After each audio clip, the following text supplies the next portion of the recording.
lap-lap rasanya. Ya lampu disco ya. Mantap ya.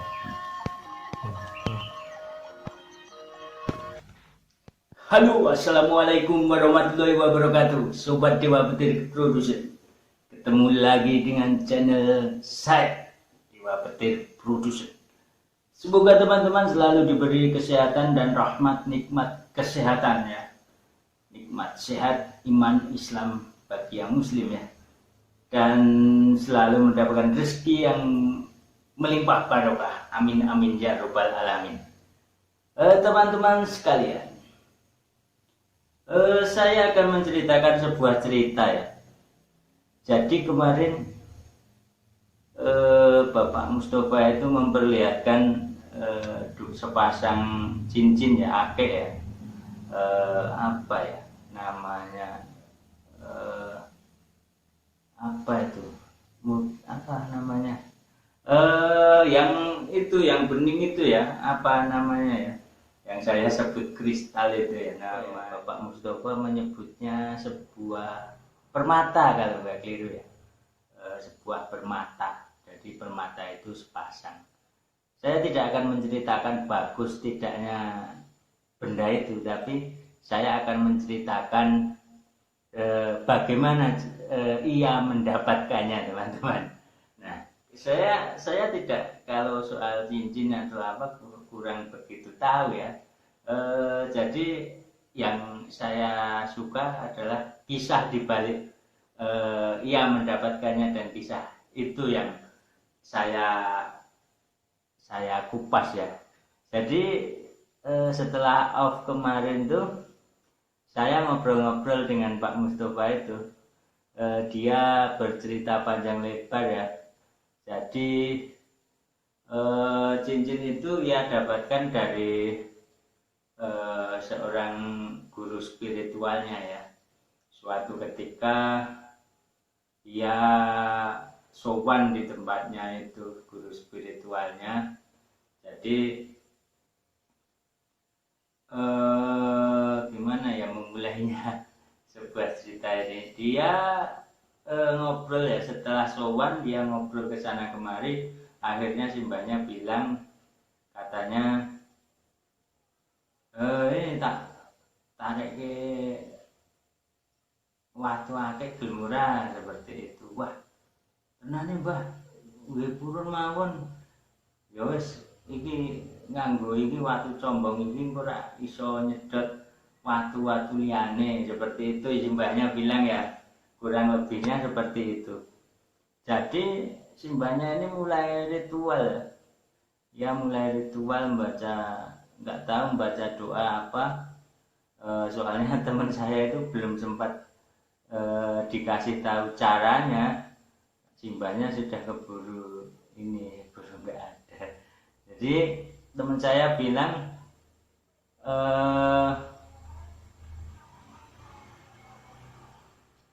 teman saya ini bilang kalau disuruh ini ya, pertandanya burung perkutut, teman-teman. Jadi setelah si guru spiritualnya ini berdoa, jadi burung perkututnya itu berbunyi. Terus teman saya ini suruh mengambil di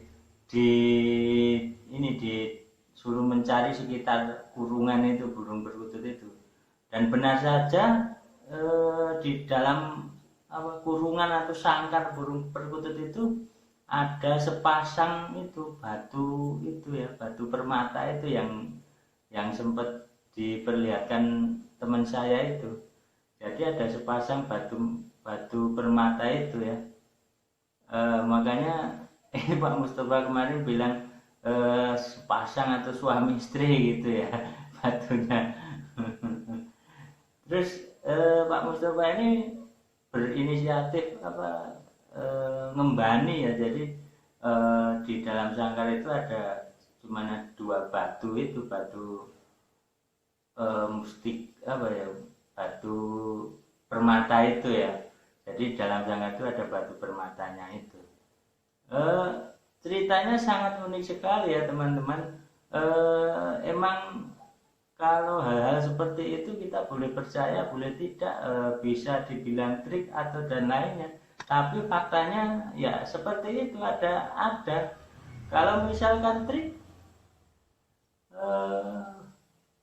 banyak sekali dong yang harus dipersiapkan seorang guru spiritual itu. Tapi kalau memang fakta ya emang kenyataannya seperti itu teman-teman. Jadi misalkan ada ini dari batu combong itu kalau yang bisa mengetahui ya, katanya batu combongnya itu bisa menarik batu yang lain, dan itu bisa diwujudkan simbahnya itu. Jadi simbahnya itu bisa mewujudkannya. Jadi secara kasat mata itu bisa merasakannya. Tapi sayangnya teman saya ini belum dikasih tahu caranya gitu loh. Jadi setiap pakai cincin yang combong itu emang ada semacam getaran, seperti getaran gitu kalau misalkan lewat di tempat-tempat yang agak gatel, di tempat-tempat agak gatel ya, maksudnya gatel tahu ya teman-teman ya, wingit lah, di tempat-tempat wingit itu jadi ada getaran, terasa getaran gitu. Nah simbahnya ini bisa mewujudkannya, dan menurut simbahnya batu combong itu bisa menarik batu-batu yang lain seperti itu.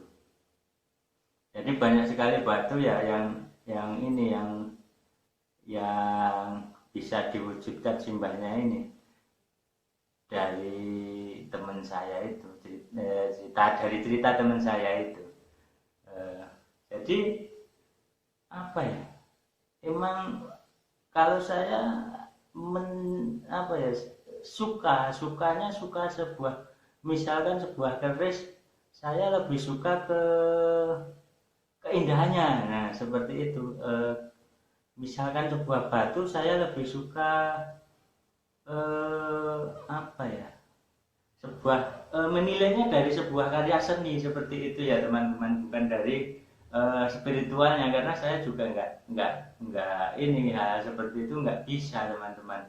Cuman hanya suka, penggemar gitu. Kalau misalkan suka cincin ya, kalau menurut mata saya, wah ini menarik meskipun kaca atau apa, tapi menurut saya bagus ya saya pakai seperti itu. Saya suka ya saya pakai gitu ya teman-teman. Kalau soal yang lain-lainnya sih tidak tahu ya teman-teman. Oke, jadi melanjutkan ceritanya tadi ya. Jadi menurut guru spiritualnya teman saya ini, jadi batu itu tuahnya untuk ketentraman, untuk kerezekian, untuk ya seperti itu teman-teman. Menurut ini ya, jadi apa ya, sebuah benda pun meskipun benda baru, benda lama, atau benda yang baru saja jadi itu, kalau memang diisi ya ada hal-hal seperti itu ada ya teman-teman ya. Jadi kita bukan soal apa ya, soal musik atau yang lainnya, tidak ya, tapi kita percaya pada hal-hal yang gaib teman-teman. Seperti halnya sebuah rumah ya, ini kemarin juga Pak teman saya itu, wih mak klebat opo wih. Nah seperti itu, hanya sekilas saja misalnya di rumah saya ada mak klebat seperti itu ya, hal-hal seperti itu. Karena kita sadar ya, kita tidak hidup sendirian di alam ini ya, jadi ada yang lainnya. Kita hidup manusia dan kita hidup berdampingan, jadi kita tidak boleh heran ya, kita tidak usah heran dan kaget ya kalau dengan hal seperti itu. Memang kalau panca indera keenamnya sedikit terbuka atau tajam, itu ya hal-hal seperti itu bisa terjadi. Misalkan kita melihat seperti bayangan, seperti gerakan, terkadang kita seperti itu ya teman-teman ya. Kalau kadang hanya sekilas saja mak lebat seperti itu sesuatu hal yang lumrah lah, karena kita juga tidak hidup, manusia tidak hidup sendirian di alam ini, karena ada makhluk-makhluk lain, dan itu juga dijelaskan pula dalam Al-Quran teman-teman. Jadi kita ya mau tidak mau ya percaya ya, emang ada ya teman-teman, makhluk-makhluk gaib dan lain sebagainya ya. Yang penting kita sebagai manusia itu rahmat sekalian alam ya. Jadi ya kita menghargai orang lain, menghargai lingkungan, kita menghormati orang lain, menghormati lingkungan dan makhluk-makhluk Allah Subhanahu wa taala. Jadi intinya semua itu kita harus membuka diri ya. Jangan menutup diri. Jadi membuka diri bahwa dunia ini sangat luas sekali, dan ilmu pengetahuannya pula sangat luas sekali, seperti halnya 7 lapis langit yang tidak akan habis ya. Seperti itu diceritakan pula dalam kitab-kitab ya, bahwa ilmu Allah itu jika 7 lapis langit saja tidak akan habis. Jadi kita jangan menutup diri ya, kita membuka diri seluas-luasnya ya. Ada banyak sekali ilmu-ilmu ya yang bisa kita petik, bisa kita pelajari ya. Jadi kita harus memandang dunia ini lebih luas lagi, seperti itu ya. Jadi hikmahnya teman-teman, kita tidak boleh menutup diri ya, tapi kita harus memandang dunia ini lebih luas lagi. Paham ya sampai sini ya? Oke teman-teman, sampai sini dulu ya. Sedikit cerita dari teman saya itu.